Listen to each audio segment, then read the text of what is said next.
بسم اللہ الرحمن الرحیم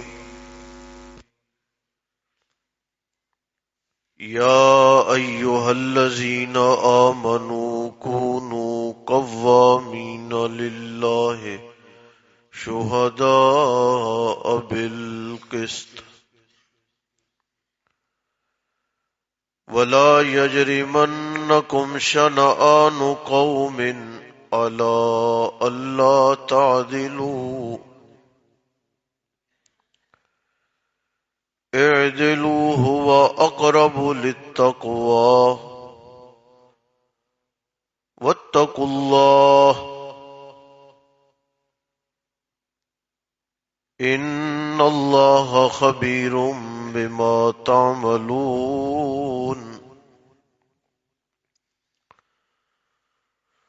وعد اللہ الذین آمنوا وعملوا الصالحات لهم مغفرۃ واجر عظیم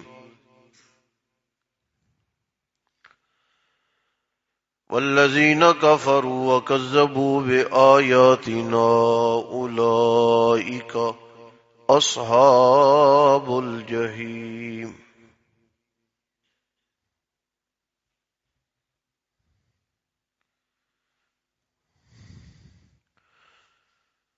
یا ایہا الذین آمنوا اے لوگو جو ایمان لائے کونوا قوامین ہو جاؤ تم کھڑے ہونے والے للہ اللہ کے لیے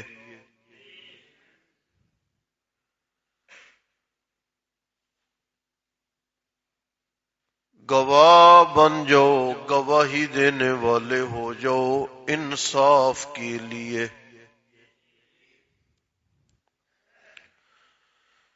ولا یجرمنکم اور نہ ابارے تمہیں شنآن قوم کسی قوم کی دشمنی الا اس بات پر اللہ تعدلوا کہ تم عدل نہ کرو اعدلوا عدل کرو هو اقرب للتقوی وہ زیادہ قریب ہے تقوی کے ڈرتے رہو تم اللہ سے بے شک اللہ خبر رکھنے والے ہیں تمہارے اعمال کی وعدہ کیا اللہ نے ان لوگوں سے جو ایمان لائے اور عمل کیے نیک ان کے لیے مغفرت ہے واجر عظیم اور اجر بہت بڑا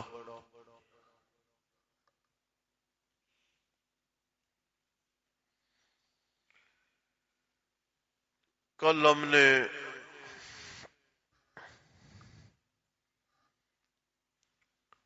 ادھوری باتیں چھوڑ دی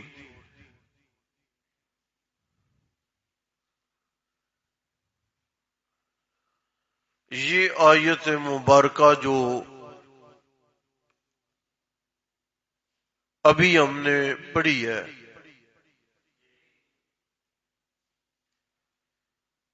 یہ آیت ہم پچھلی سورت مبارکہ میں ایک بار پڑھ چکے ہیں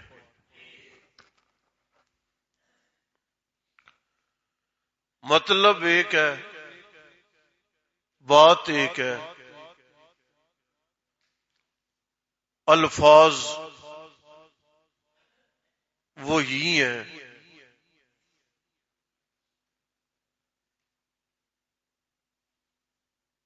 اتنا بدلا گیا کہ ایک لفظ کو آگے ایک لفظ کو پیچھے کر دیا گیا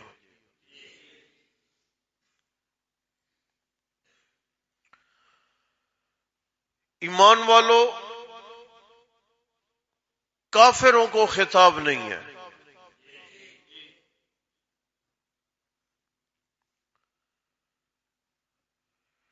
قرآن حکیم کا مزاج ہے کہ قرآن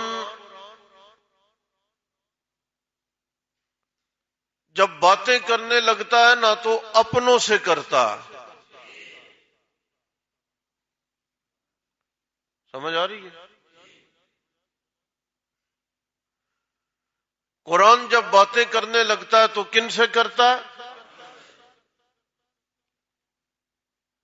پرائے سے باتیں نہیں ہوتی.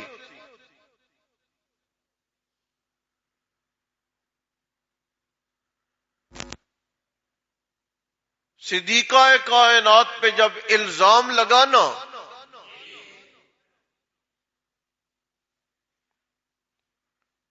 کتنے منافقین لوگ اس میں شامل تھے، قرآن نے کسی کو منہ بھی نہیں لگایا.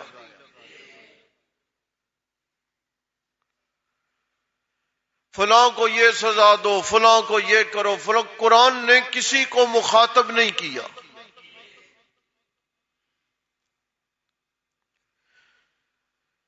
تین اصحاب حضرت حسان بن ثابت رضی اللہ تعالی عنہ، حضرت مصطح رضی اللہ تعالی عنہ، اور ایک خاتون حضرت حمنہ رضی اللہ تعالی عنہ، یہ بھی ان باتوں کا شکار ہو گئی.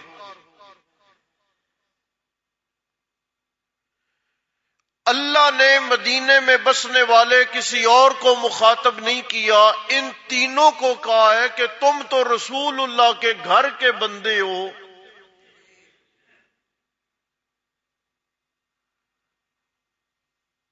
تم اپنے ہو کے یہ کر رہے ہو.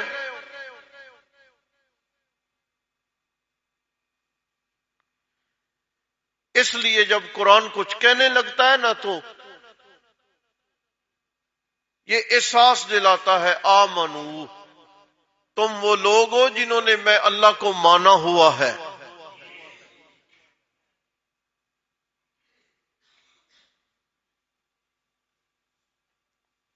کونوا قوامین، اللہ کو ماننے کا صرف یہ مطلب تھوڑا ہے کہ لا الہ الا اللہ پڑھ لیا تو جی ہم نے اللہ کو مانا ہے، بلکہ جہاں پر اللہ کے لیے کھڑا ہونا پڑے وہاں پہ کھڑے ہونے میں دیر نہ کیا کرو.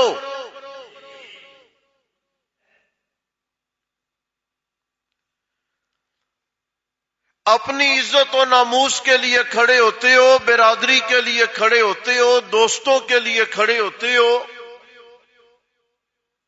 اور جب میری باری آئے تو کنی کترانے لگ جاتے ہو.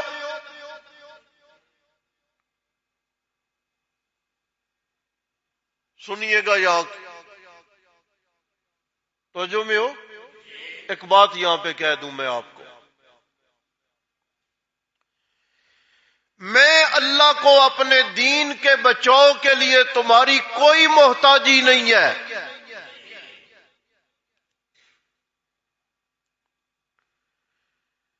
کہ تم لڑو گے تو میرا دین بچے گا، تم نہیں لڑو گے تو دین ختم ہو جائے گا. نہ، مجھے کوئی بھی محتاجی نہیں ہے.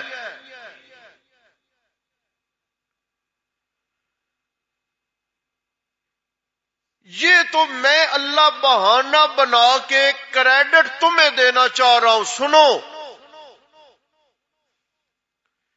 کہ میرے لیے کھڑے ہو جو، نہ کھڑے ہوگے تو کیا ہوگا؟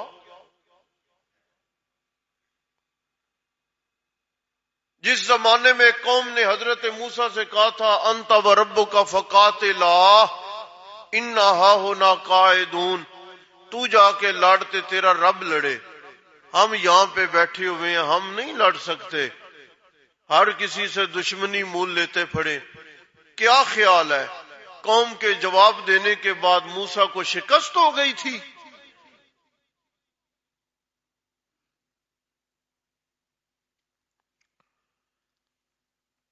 اپنے اونٹ واپس لے کے ابرا سے جناب عبد المطلب نے کہا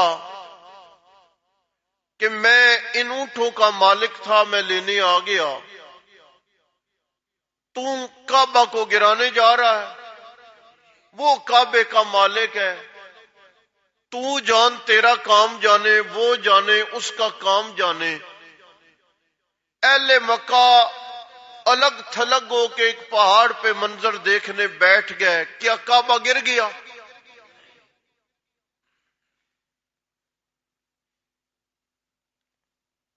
اللہ کہتے ہیں میرے لیے کھڑے ہو جاؤ۔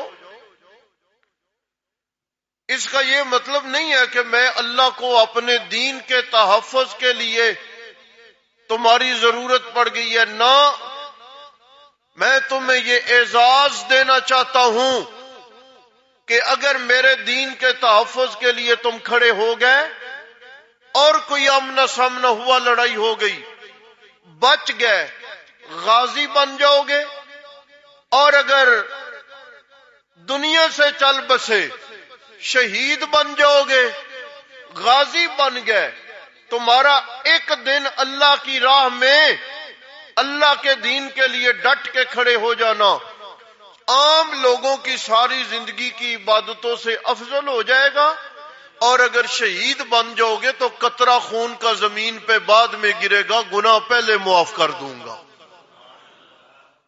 یہ تمہیں کریڈٹ دینا چاہ رہا ہوں، نہ کرو۔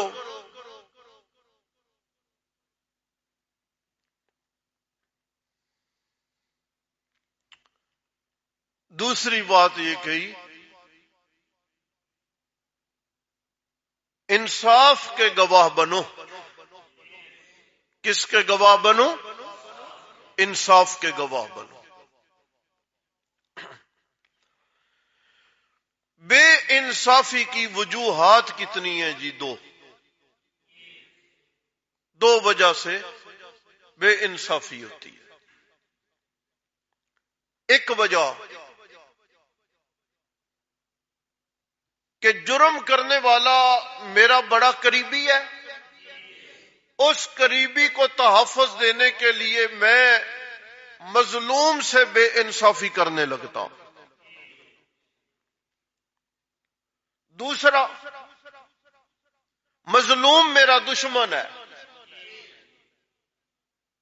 ظالم میرا دوست ہے، مظلوم میرا دشمن ہے، اور میں آج اپنی دشمنی کا بدلہ لینے کے لیے اس کے حق میں کھڑا نہیں ہوتا۔ یہ آیت پہلے گزری ہے، اللہ نے کہا انصاف کے گواہ بنو، انصاف کے لیے کھڑے ہو جاؤ، اگرچہ وہ تمہارے خلاف کیوں نہ ہو، تمہارے والدین اور قریبی رشتہ داروں کے خلاف کیوں نہ ہو۔ اللہ نے رد کر دیا کہ اپنا قریبی آتا ہے، سزا ملتی ہے، اسے ملنی چاہیے، تم نے انصاف کا ساتھ دینا ہے، رشتہ داریاں نہیں نبھانی۔ اور یہاں پر اللہ نے دوسرا نقطہ بیان فرمایا کہ کسی سے دشمنی ہے اور اس وجہ سے تم جو ہے وہ پیچھے ہو گئے ہو کہ چلو خیر ہے آج قابو آگے نہ، اے دلو، عدل کا دامن نہیں چھوڑنا۔ چوری ہو گئی مدینہ طیبہ میں، چوری کرنے والی وہ خاتون ہے جس کا نام خاتون جنت سے ملتا ہے، فاطمہ بنت قیس۔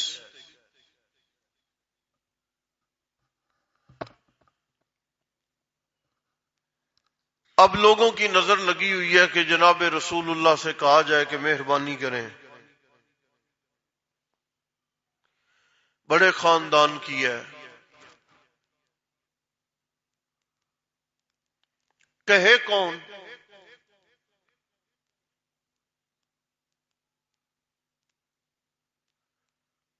ادب کا تقاضا تھا، ادب کا، لوگ ہر بندہ ہر وقت رسول اللہ کے سامنے یوں نہیں بولتا تھا۔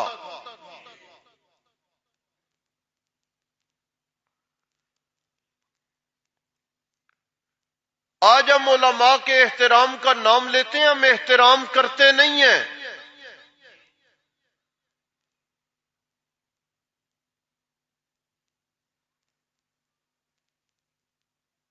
نماز ہوئی نا، 4 رکعتوں کی نماز پڑھی کتنی گئی؟ سارے بولو خیر ہے، کتنی پڑھی گئی؟ یا رسول اللہ نماز کم ہو گئی ہے۔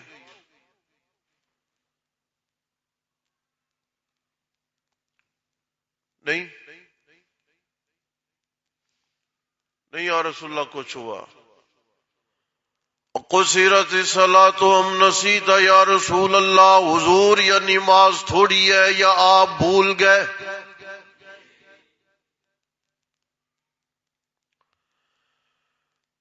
نبی علیہ السلام نے فرمایا کچھ بھی نہیں ہوا، نہ نماز کم ہوئی ہے نہ میں بھولا ہوں.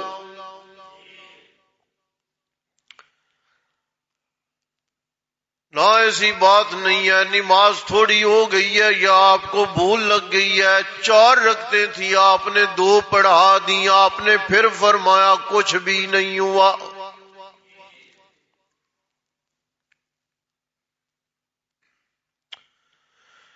تیسری بار جب وہ بولا، صحابی نے کہا عرض کی ہے یا رسول اللہ نہیں کچھ تو ہوا ہے.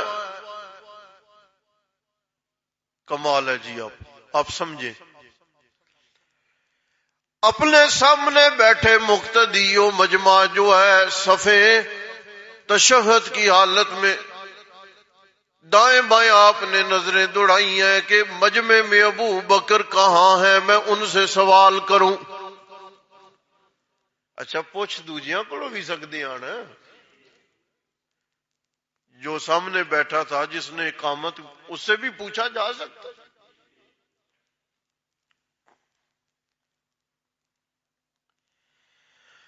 لیکن آپ نے جناب صدیق اکبر کی جانب دیکھ کے بتایا لوگوں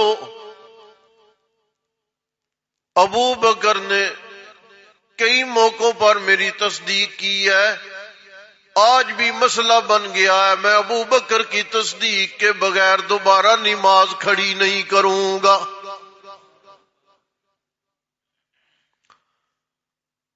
صدیق اکبر جو نظریں تلاش کر رہی نا تو انہوں نے بھی یوں اونچے ہوئے، سمجھ گئے نا. آپ نے فرمایا ہاں جی نماز جی یا رسول اللہ بات تو ٹھیک ہے، لیکن فَحَابَاهُ أَن يَتَكَلَّمَ. حضرت ابو بکر و حضرت عمر ڈرے ہوئے تھے، روب تھا. ہم اپنی زبان سے کہیں کہ رسول اللہ نے غلطی کی، ہم یہ کہیں کہ نماز میں خطا ہو گئی، ہم یہ کہیں کہ آپ بھول گئے. وہ جانے یہ جانے وہ خود بھائی کے ذریعے بتا لے گا. وہ اثر تسی دور کا تپڑیاں پوریاں کر لو، بس میں نہیں. یہ کیا تھا؟ یہ ادب تھا.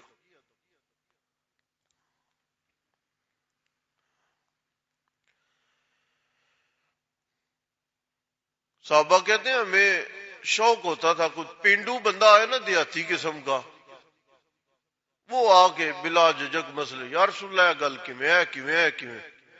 تو صحابہ کہتے ہیں ہمیں بہت ساری چیزوں کا دیہاتیوں کے سوالوں کی وجہ سے پتا چلا. نہیں تو رسول اللہ کا روب اتنا تھا کہ کبھی بھی کوئی آدمی اپنی آنکھیں بھر کے رسول اللہ کا دیدار نہیں کر سکتا تھا، نظر ٹک کے نہیں رہ سکتی تھی آپ کے چہرے پہ. حضرت اسامہ رضی اللہ تعالی عنہ حضرت زید کے بیٹے، انہیں تیار کیا گیا، غلطی کرو، انہوں نے کی. اللہ کے نبی علیہ السلام نے فرمایا اللہ کی حدوں میں مداخلت کرنے آ گئے ہو، میرے پیار کا ناجائز فائدہ اٹھا رہے ہو. میں نے تمہیں پیار کیا ہے، شفقتیں دی ہیں، اس کا یہ مطلب ہو گیا کہ تو جو مرضی کہنا چاہے مجھے کہہ لے. رسول اللہ کا غصہ دیکھا تو حضرت اسامہ دوڑے. آپ نے فرمایا رک جا، میں تم سے یہ نہیں پوچھتا کہ تمہیں کس نے بھیجا ہے، لیکن میں اتنا تمہیں بتا کے بھیج رہا ہوں، جن لوگوں نے تمہیں میری جانب آنے پہ آمادہ کیا ہے انہیں جا کے بتا دو کہ اللہ کا حبیب اور اللہ کا رسول یہ کہہ رہا ہے. یہ تھے قیس خاندان کی بیٹی فاطمہ ہے اور اس سے چوری ہو گئی ہے. سن لو کائنات کے لوگوں، عدل کی تاریخ میں نیا رنگ بھر دیا گیا ہے، عدل کی تاریخ میں نیا موڑ آ گیا ہے۔ اگر فاطمہ بنت قیس کی جگہ پہ فاطمہ بنت محمد ہوتی تو میں اللہ کا نبی تردد نہ کرتا، اپنی بیٹی کا ہاتھ کاٹ دیتا۔ اے جے انصاف۔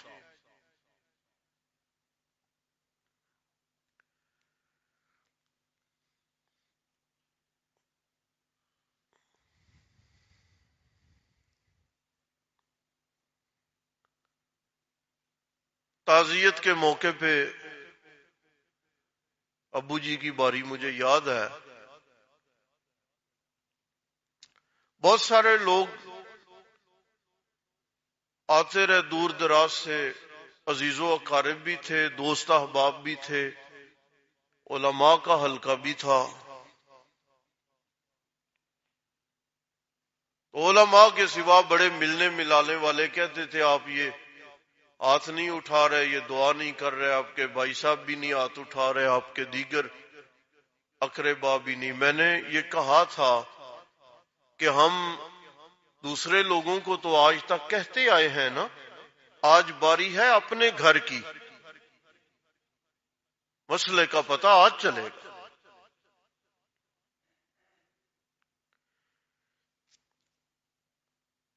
کچھ نہ سمجھ تیسرے دن کہنے لگے بیان ہو جانا چاہیے۔ میں نے کہا میں خود بھی بہت اچھا بیان کر لیتا ہوں، اور ملک کے طول و عرض سے علماء بھی بڑے آئے ہوئے ہیں، اب بھی بیٹھے ہیں، لیکن پتہ آج چلے گا کہ جو رسم ہے، جو بدعت ہے، وہ رسم اور بدعت ہی ہے۔ ہمارے گھر میں معاملہ بننے سے وہ سنت اور دین نہیں بن جاتا۔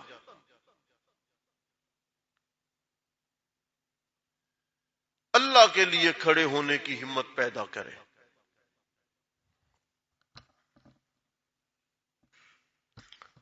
وَلَا يَجْرِمَنَّكُمْ شَنَآنُ قَوْمٍ أَلَّا أَلَّا تَعْدِلُوا، کسی قوم کے ساتھ دشمنی ہے تو تم نا انصافی کرتے ہو، نہ ایسے نہیں کرنا۔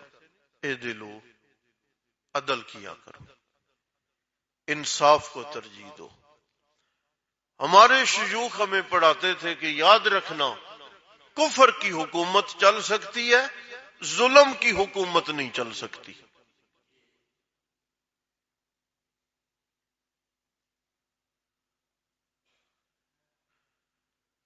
اللہ اپنے بندوں پہ، اللہ خود کہہ رہے ہیں کہ میں نے تمہیں عذاب کیوں دینا ہے۔ وہ رب اپنے بندوں کو اپنے باغی بندوں سے مرنے دیتا ہے؟ اسے ظلم برداشت نہیں۔ واتقوا اللہ، اللہ کا ڈر رکھو اپنے اندر۔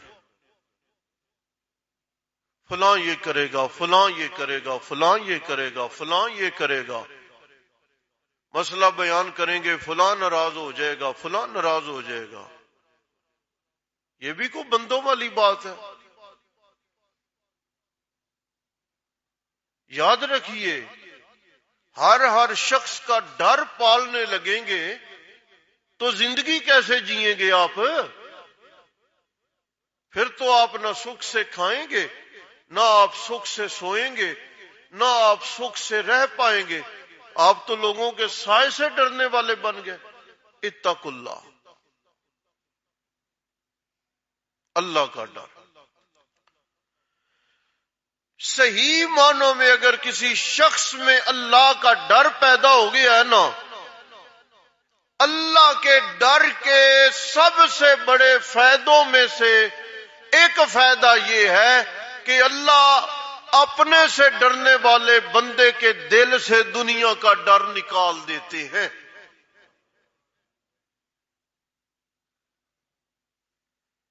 دیکھیں نا کلاڑا لے کے کلے ابراہیم،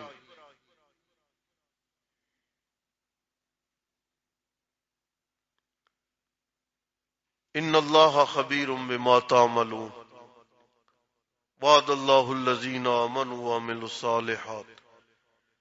ایمان والوں کا اور نیک اعمال کرنے والوں کے ساتھ اللہ کا وعدہ ہے، ان کے لیے مغفرت بھی ہے اور اجر عظیم بھی ہے۔